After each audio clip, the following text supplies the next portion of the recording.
എല്ലാവർക്കും വിനീത നമസ്കാരം. ശ്രീമദ് ഭാഗവതം ദശമസ്കന്ധം അധ്യായം 17 ശ്ലോകം 9, 10, 11, 12, 13, 14 6 ശ്ലോകങ്ങൾ ഇന്ന് നമുക്ക് നോക്കാം. കാളിയന് രമണക ദ്വീപിലേക്ക് പോവാൻ പറ്റില്ല ഗരുഡനെ പേടിച്ചിട്ട്. പക്ഷേ ഗരുഡനും ഒരു ശാപം കിട്ടി.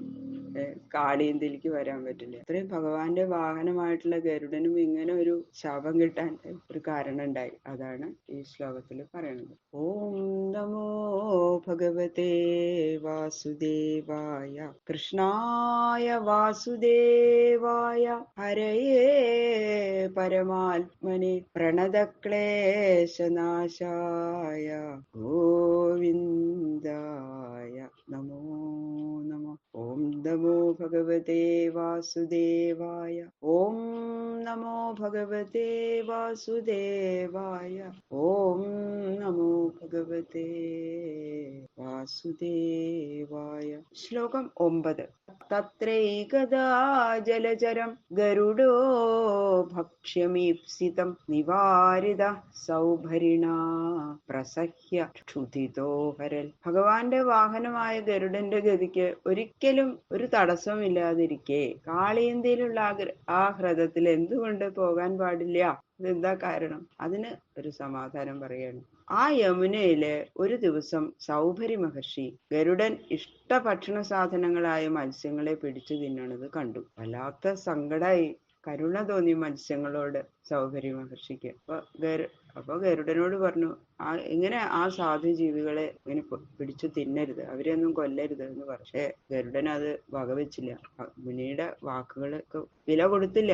നല്ല വിശപ്പുണ്ടായിരുന്നു എന്നാ പറയണ ഗരുഡന്. മുനിശാസനത്തെ കൂട്ടാക്കാതെ ബലാത്കാരേണ മത്സ്യത്തെ പിടിച്ചു തിന്നു. മുനി ശവിക്കുന്നുള്ളത് അത് ഓർക്കാതെ നമ്മള് വിശപ്പ് അധികമായി കഴിഞ്ഞാൽ എന്തും ചെയ്യും അല്ലെ? ആ വിശപ്പിന്റെ മുമ്പിൽ എല്ലാം തോൽക്കുന്ന പറയുന്നത്. അത്ര വിശപ്പായിരുന്നു ഗരുഡൻ. അതുകൊണ്ട് മുനി പറഞ്ഞതിനെ കൂട്ടാക്കാതെ മത്സ്യങ്ങളെ പിടിച്ചിങ്ങനെ തിന്നു. മീനാൻ സുദുഃഖിതാൻ ദൃഷ്ട്വാ ദീനാൻ മീനപതൗ ഹതേ കൃപയാ സൗഭരി പ്രാഹ തത്രത്യക്ഷേമമാചരൻ. ഗരുഡൻ ആ മത്സ്യങ്ങളുടെ നാഥനായിട്ടുള്ള വലിയ മത്സ്യത്തെ പിടിച്ചങ്ങോട്ട് തിന്നപ്പോ രാജാവില്ലാത്ത പ്രജകളെ പോലെ അതിദുഃഖത്തിലായി മറ്റുള്ള മത്സ്യങ്ങൾ. ആ പരവശകളായിട്ടുള്ള ആ മീനങ്ങളെയൊക്കെ കണ്ടപ്പോ മനസ്സലിഞ്ഞു സൗഭരി മഹർഷിക്ക്. ഇനിമേൽ ഇവിടെയുള്ള മത്സ്യങ്ങൾക്ക് ഗരുഡ ഭയമില്ലാതെ ആകണം എന്നുള്ള കരുണയോടെ ഇങ്ങനെ പറഞ്ഞു. മറ്റുള്ളവരുടെ ദുഃഖം കാണാൻ, ആ മത്സ്യങ്ങളുടെ ഏത് ജീവികളുടെ ആയാലും ദുഃഖം കാണാൻ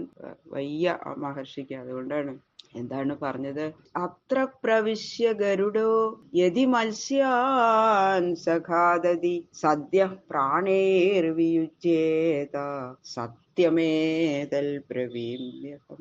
ഈ യമുനയിൽ ഗരുഡൻ പ്രവേശിച്ച ഇനിമേല് മത്സ്യാദി പ്രാണികളെ ഭക്ഷിക്കുന്നതായാൽ ഉടനെ പ്രാണഹീനനായി ഭവിക്കട്ടെ. ഞാൻ ഈ പറഞ്ഞത് സത്യം സത്യം. ഇതാണ് ശാപം. മത്സ്യങ്ങളെ തിന്നാൽ എന്നാണ് ഇതില് ശ്ലോകത്തിൽ പറഞ്ഞിട്ടില്ലെങ്കിലും മത്സ്യാദി പ്രാണികളെ, ഒരു പ്രാണികളെയും ഉപദ്രവിക്കാൻ പാടില്ല ഇവിടെ എന്നാണ് മുനി ഉദ്ദേശിച്ചിരിക്കുന്നത്. അല്ലെങ്കിൽ ഇപ്പൊ ഗരുഡന് കാളിയനെ ഉപദ്രവിക്കാൻ വിരോധം ഉണ്ടാവാൻ പാടില്ലല്ലോ. അതുകൊണ്ട് ഇവിടെയുള്ള യാതൊരു ജീവിയെയും ഗരുഡൻ ഉപദ്രവിക്കുന്നു അരുത് എന്നാണ് മുനിയുടെ കൽപ്പന. അത് ആ കാളിയന്തിയിലെ ക്ഷേമം നിലനിർത്താൻ വേണ്ടി മുനി ചെയ്ത അനുഗ്രഹമാണ്. എന്നാലോ ഈ അനുഗ്രഹത്തിന്റെ ഫലം നേരെ വിപരീതമായിട്ടാണ് ഭവിച്ചു. ഈ ശാപം നിമിത്തം എന്താ ഉണ്ടായത്? ദുഷ്ടനായിട്ടുള്ള കാളിയൻ അവിടെ വന്ന് കിടന്നു. അവന്റെ ആ ഉഗ്രവിഷം നിമിത്തം ജലം അങ്ങോട്ട് ദുഷിച്ചു. ആ സ്ഥലത്ത് ക്ഷേമം ഉണ്ടാവാൻ വേണ്ടിയിട്ടാണ് മുനി അങ്ങനെ പറഞ്ഞത്. പക്ഷെ അത് കൂടുതൽ ഉപദ്രവം ഉണ്ടാവുക ചെയ്തത് അല്ലെ? ആ ഉഗ്രവിഷം നിമിത്തം ജലം ദുഷിച്ചു എന്ന് മാത്രമല്ല, നദീതീരത്തിൽ കൂടിയോ മുകളിൽ കൂടിയോ സഞ്ചരിക്കുന്ന പ്രാണിവർഗം മുഴുവൻ നശിച്ചു തുടങ്ങി. മുനി വിചാരിച്ച ഫലം ഉണ്ടായില്ല എന്ന് മാത്രമല്ല, അത്യന്ത ദോഷഫലം സംഭവിക്കുകയും ചെയ്തു. എന്താ ഇതിന് കാരണം വെച്ചാല്, മുനിയുടെ പ്രവൃത്തി കാരുണ്യ നിമിത്താണെങ്കിലും അസ്ഥാനത്തിലെ കരുണ ഉപയോഗിച്ചു. ഗരുഡന്റെ ഭക്ഷണം ശരിക്കും മത്സ്യമാണ്. അതുകൊണ്ട് ഗരുഡന്റെ പ്രവൃത്തി ശരിക്കും അന്യായമല്ല.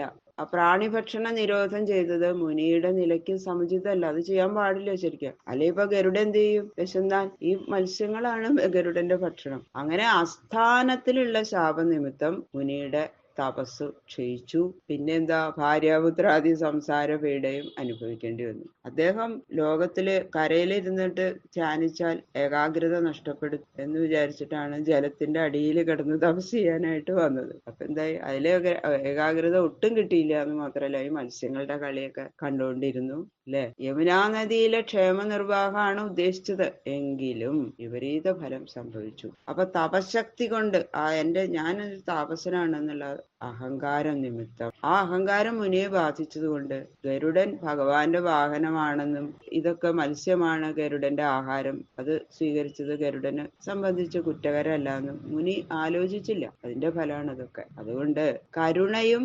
ആലോചനയോടുകൂടി തന്നെ ഉപയോഗിക്കണമെന്ന് സൂചിപ്പിച്ചിരിക്കുകയാണ്. ഇതൊക്കെ നമുക്ക് എല്ലാത്തിനും ഒരു പാഠം പഠിക്കാനുണ്ട് അല്ലെ. അതാണ് ഈശ്വരവിഹിതമായ ഭക്ഷണമാണ് ഗരുഡൻ സ്വീകരിച്ചത്. അത് പാപമല്ല, പാപകരമായിട്ട് വരില്ല.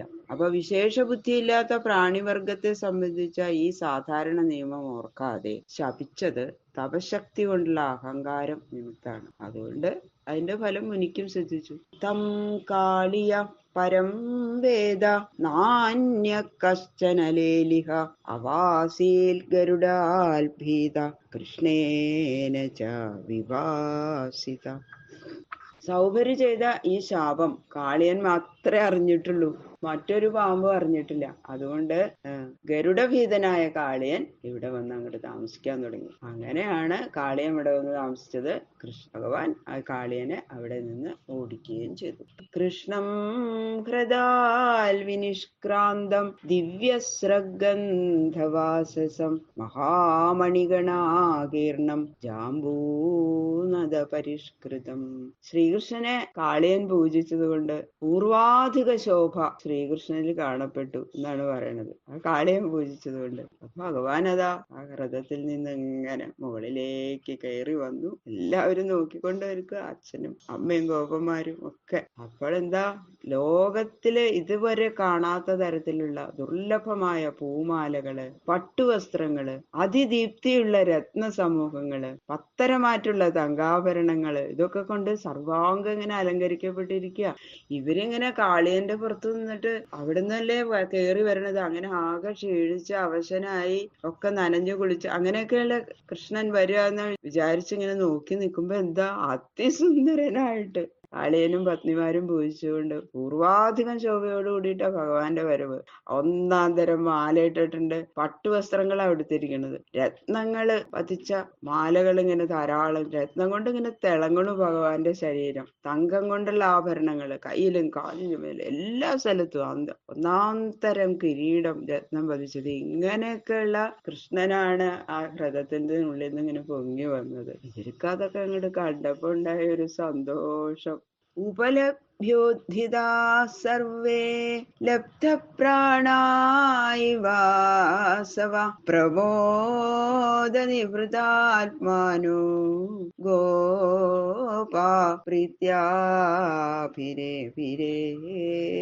സർവാംഗ അലങ്കൃതനായിട്ട് ആ ഹൃദയത്തിൽ നിന്നിങ്ങനെ കരയ്ക്ക് വന്ന ശ്രീകൃഷ്ണനെ കണ്ടപ്പോ സന്തോഷാധിക്യം കൊണ്ട് പരിപൂർണ മാനസരായ സകല ഗോപന്മാരും മോഹിച്ചു കിടന്ന ഇന്ദ്രിയങ്ങള് മോഹം തെളിഞ്ഞ സമയത്തെന്ന പോലെ പ്രീതിയോടെ എഴുന്നേറ്റ് ഭഗവാനെ സർവാംഗം ആലിംഗനം ചെയ്തു. എല്ലാവരും ഓടി വന്ന് കണ്ണനെ അങ്ങോട്ട് കെട്ടിപ്പിടിച്ചു അങ്ങനെ ചുംബിക്കാൻ തുടങ്ങി. എല്ലാവർക്കും സന്തോഷം കൊണ്ട് എന്താ ചെയ്യേണ്ടതെന്ന് നിശ്ചയില്ലാണ്ടായിരുന്നു ആ ഗോപന്മാർക്കും.